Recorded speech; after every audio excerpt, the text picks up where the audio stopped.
Hello peoples, welcome back to another Pet Battle World Quest video.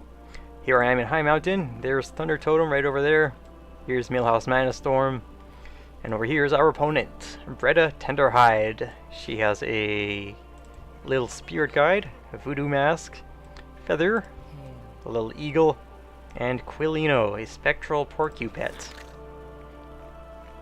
So they've got, well, it's quite a nice variety of pets, very different from each other. So let's get started. As you can see from the pet battle log here, I've fought her once already and failed because I lost track of how exactly to make my moves. Okay, little spirit guide is going to start out with Rot. He's going to breathe burp, bad breath, undead breath on you and turn you into a critter pet, meaning you'll take damage as if you were a critter. So I'm countering with a leopard tree frog. I'll start with Swarm of Flies to deal damage as I do other things. And little spirit guide's gonna go first this turn. Well, every turn because I'm slower. He's got a speed of 280. He's going to apply Immolate. He does this after Rots rather reliably. So I'm going to heal up just to stay on top of things. There we go. Now I just have to hit him with Tongue Lash until he's down. Now once Rot gets down to 2 rounds remaining, Little Spirit Guide is going to refresh it. Which means that's going to be next turn. Okay, here he comes. Rot. Yes, and he's going to follow that up with Immolate, like I said. Now, he's immortal on this round, so damage I do is kind of meaningless, so I'll just heal up. At the end of the turn, he's just gonna die no matter what I do. So it's most beneficial to restore some health. Up next is Quillino. He's got a 2-part strategy. First part is applying Spectral Spine to your pet, which blinds it for 50% hit chance. And he follows that up with Spectral Strike, causing a high amount of damage. It has a 50% hit chance, but it will always hit if the target's blinded. That's why he uses Spectral Spine first. Then he uses Powerball twice while waiting for the cooldown on Spectral Spine. So, with Leopard Tree Frog up, I can just apply Swarm of Flies, hopefully. That was strange. I thought I was supposed to be blinded here. Has a 50% chance to blind. Oh, alright. I guess I had bad RNG there on my previous attempts. He just mostly blinded my pet all the time. Alright, up next is Spectral Strike. Yes, and I'm dead anyways. Okay, to counter Quillino, I have Albino Chimeraling. You can pick any dragon, but you gotta make sure it has liftoff or some way to avoid an attack. Alright, Quillino is going to use Powerball twice, so I will use Shadow Flame for the first one.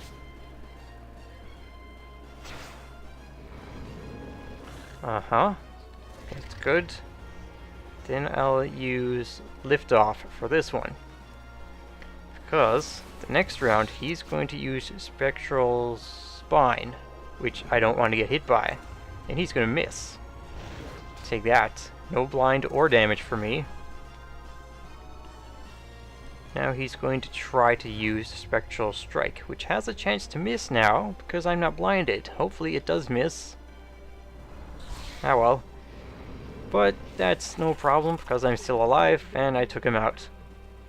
Okay, and bringing up the rear is Feather. Feather's going to start with Liftoff. So all I can really do is increase my damage. And I think I'll be able to live through Liftoff damage, so I'll follow it up with a, what is this called? Shadow Flame. Oh, just barely. Now Feather's next move will be to heal himself and increase his damage done with Preen. So I can get another hit in before actually completely dying. Alright, and the next pet to bring out is Little Taragosa. Now, just a moment before finishing the battle, Leopard tree frog is found pretty much anywhere. You can substitute it for most other frogs. Look at all these frogs jubbling. What else? Albino Camerling is awarded from the Draenor Pet Menagerie daily at your garrison in Draenor. I said Draenor twice. The Pet Menagerie in your garrison in Draenor awards a reward bag. It has a chance to contain Albino Camerling. There we go. That's how I do words. Now you could probably find this on the auction house if you don't want to grind garrisons or the pet battle thing. Or you can search for another dragon pet with liftoff. You just want a way to avoid the spectral spine, so that you have a chance to avoid spectral strike.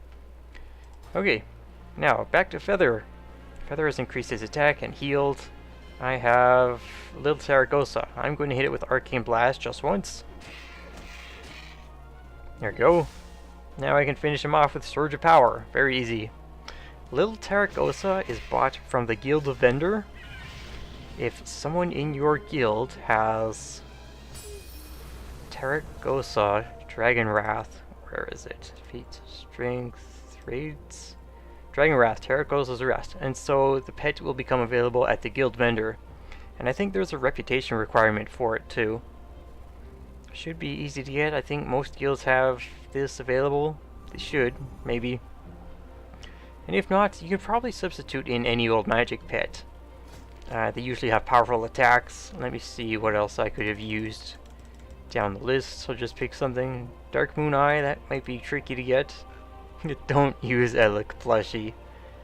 Well, I'll just pick something. Eye of Observation. Arcane Blast spam probably would work.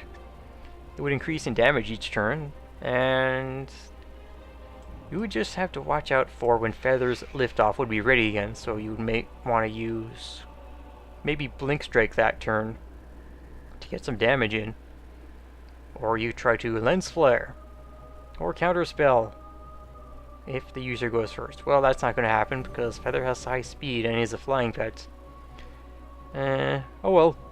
Okay then, this has been the Pet Battle World Quest video for Bredda Tenderhide.